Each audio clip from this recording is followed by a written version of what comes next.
రెండు దోశలు సుబ్బాయి గారికి. రెండు దోశ. ఏం దాసు ఎండను పడి వచ్చావు? అదేనమ్మా, ఇవాళ రమ్మన్నావుగా డబ్బు తీసుకెళ్ళటానికి. ఏ డబ్బు? నీకేమన్నా మర్చిపోయిందా దాసు? ఎండను పడి వచ్చావు కదా, పైత్యం చేసి ఉంటుంది. వెళ్ళు వెళ్ళు. పాపాయమ్మా, ఏమిటమ్మా నువ్వు అనేది? 900 దాకా ఉంటుందని నువ్వేగా లెక్క చెప్పావు. పూటకి టికానా లేని వాడివి, ముష్టెత్తుకుని వాడివి. 1, 2, 900 రూపాయలు. అమ్మో అమ్మో, నువ్వు నా దగ్గర దాచుకున్నావా? పాపాయమ్మా, నన్ను అన్యాయం చేయవకమ్మా. నా ఒక్కగానొక్క బిడ్డ పెళ్లి కోసం దాచిపెట్టుకున్న డబ్బు తల్లి. విన్నారా విన్నారా? దేవుడి మీద ప్రమాణం చేసి చెప్తున్నా బాబు, నా మాట నమ్మండి. అమ్మో అమ్మో, ఆ నోరు లేని దేవుడి మీద తోచేస్తాడు. ఇంకా నేనేస్తున్నా. ఇంత మోసం చేస్తావా? నీ మొగుడి దగ్గర నీ దగ్గర నా డబ్బు దాచిపెట్టుకోలే? విన్నారు మేడే, విన్నారా? ఇప్పటిదాకా నా దగ్గరే డబ్బు దాచుకున్నాడు. ఇప్పుడు చచ్చాను ఒకవేళ నా మొగుడి దగ్గర దాచేస్తున్నాడు. తప్పు తప్పు, చాలా తప్పింది. కావాలంటే 100, 50 అడిగి తీసుకెళ్లి కూతురు పెళ్లి చేసుకో, వడ్డీ లేకుండా ఇస్తాను. అంతేగాని ఇలాంటి అభాండాలు వేయడం నీకు ముట్టి కాదు. కళ్ళు చేసి డబ్బా ఇంత మాత్రం ఇస్తాననుకున్నావుటయ్యా? నా డబ్బు నాకు ఇస్తేనే కానీ నేను నీ గుమ్మం దగ్గర. అయ్యో అయ్యో, ఆడత డబ్బు చదువుతున్నా కాచాలనుకుంటున్నావా?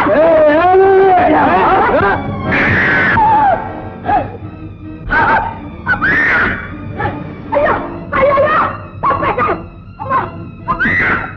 ఏం భయపడు పాపాయమ్మ, పోలీసులు తెలిపిస్తే వాడిని వస్తాగా.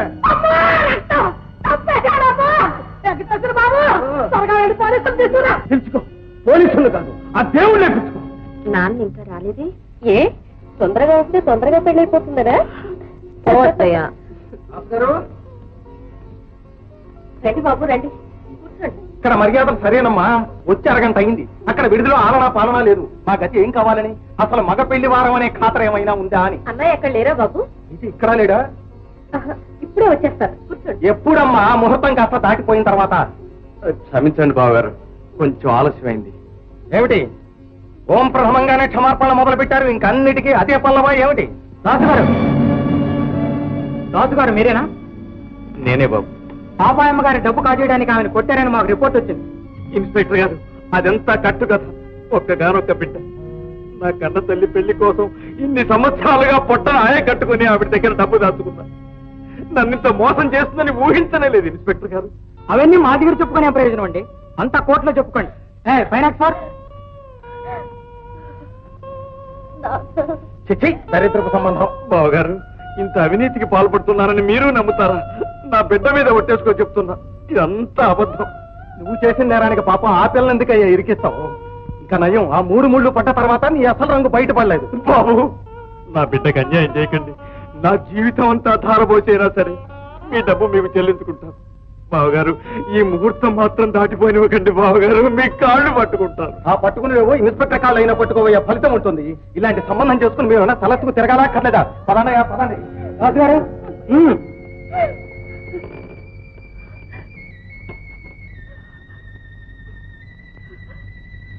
అమ్మా లక్ష్మి, ఇంకా ఎందుకమ్మా ఆ పేరు పెట్టి పిలుస్తావు? కన్న తండ్రి నీకు అన్యాయం చేసిపోతున్నాడమ్మా. కొండంత అపవాదుని నెత్తరేసి వెళ్ళిపోతున్నాడమ్మా. రాజుగారు,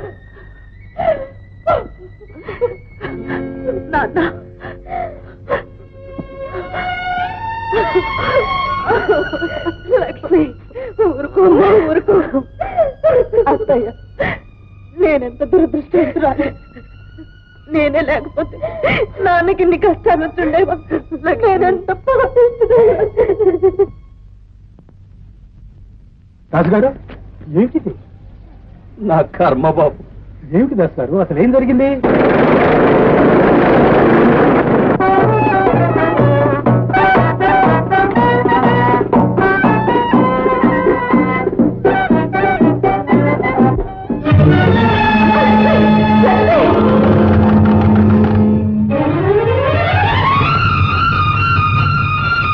లక్ష్మి, లక్ష్మి, నన్ను పోనివ్వండి. లక్ష్మి, దీనికి ఏమైనా మర్చిపోయిందా? బాబు, దేవుళ్ళగా మీరే అనుకోకపోతే నా లక్ష్మి నాకు దక్కదు కాదు. ఈ పాపిష్టి దానికి ఈ ప్రపంచంలో చోటు లేదు, చోటు లేదు.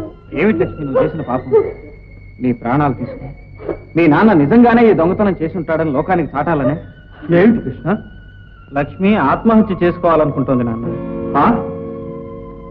ఇప్పుడు ఏమైందిరమ్మా ఇంత ఆగాయిత్యం? బాబుగారు, నాన్న. ఊరుకోమ్మా, మీ నాన్నకి దేవుడు, అందుకే ఆ దేవుడు ఆయన ఇలా పరీక్షిస్తున్నాడు. లేదు బాబుగారు, ఇదంతా నా వల్లనే. నేనే లేకపోతే. తప్పమ్మా, పసుపు పట్టలతో పారాణి కాళ్లతో నువ్వు అనవలసిన మాటలు ఇవి కావు. నువ్వు చేయవలసిన పని ఇది కాదు. ముహూర్తం వెలిగించిపోతుంది. పదమ్మా. బాబుగారు. అవునమ్మా, ఈ ముహూర్తానికే నువ్వు నా ఇంటి కోడలవ్వాలి.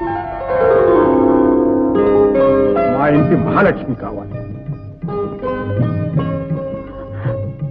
బాబుగారు. ఏమ్మా, నీకు ఇష్టం లేదా? బాబుగారు. ఏమ్మా, లే.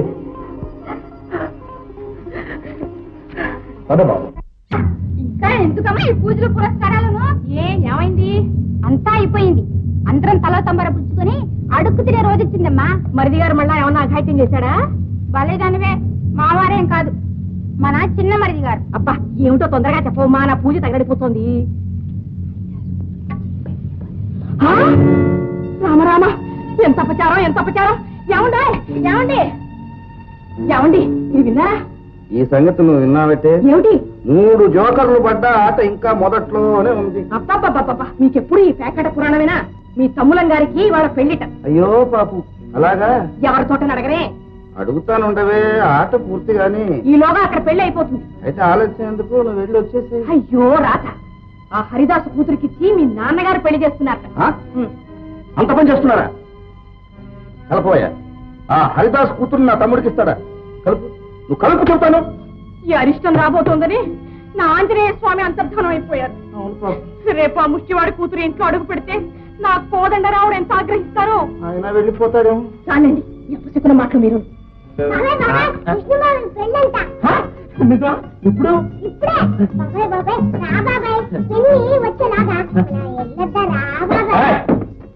తిన్న వచ్చానాకే భయం అనుకున్నావే? రాని వస్తుంది. ఏమండి, ఎక్కడ కడుతున్నారు? వేర్ ఆర్ యు గోయింగ్ అని అంటుంది. షట్ అప్, నోర్ముయ్. నీతో నేను చెప్పాలా? నా ఇష్టం. నా తమ్ముడు పెళ్లికి నేను పెడతాను, వస్తాను పెడతాను. ఎక్కడికి బయలుదేరారు? పెళ్లికేనా? ఒక ఇన్విటేషన్ లేదు, పాడు లేదు, తగునమ్మో అంటూ బయలుదేరారు ముష్టి పెళ్లికి. సేమ్ లేదు, వెళ్ళండి. పెళ్లికేనా? కాదు, పెరట్లోకి స్నానం చేయాలి. సోపు కావాలి, అంతేగా? అంతే. ఏమండి ఏమండి, ఇది మీరు విన్నారా? ఇప్పుడు మనమేం పిల్లలు పెట్టడానికి టైం లేదు.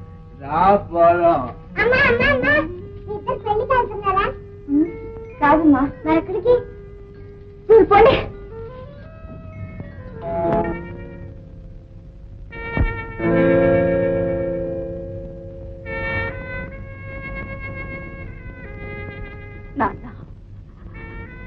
అమ్మా, మామగారికి నమస్కారం చేయి. మామగారు ఆశీర్వదించు. వధూవరులను ఆశీర్వదించవయ్యా. నా లక్ష్మిని దిక్కులేని దాన్ని చేసి వెళ్ళిపోతున్నాననుకున్నా, దేవుడే తన మందిరంలో ఇంత చోటు చూపిస్తాడు అనుకోలేదు బాబు. అంత మాట అనుకున్నా బాబు. పెద్ద బాబు గారు, మీ రుణం ఈ జన్మలో తీర్చుకోలేను బాబు గారు. త్వరగా మా కోడల్ని ఒక 12 బిడ్డనిమ్మని నా రుణం తీర్చుకోవయ్యా.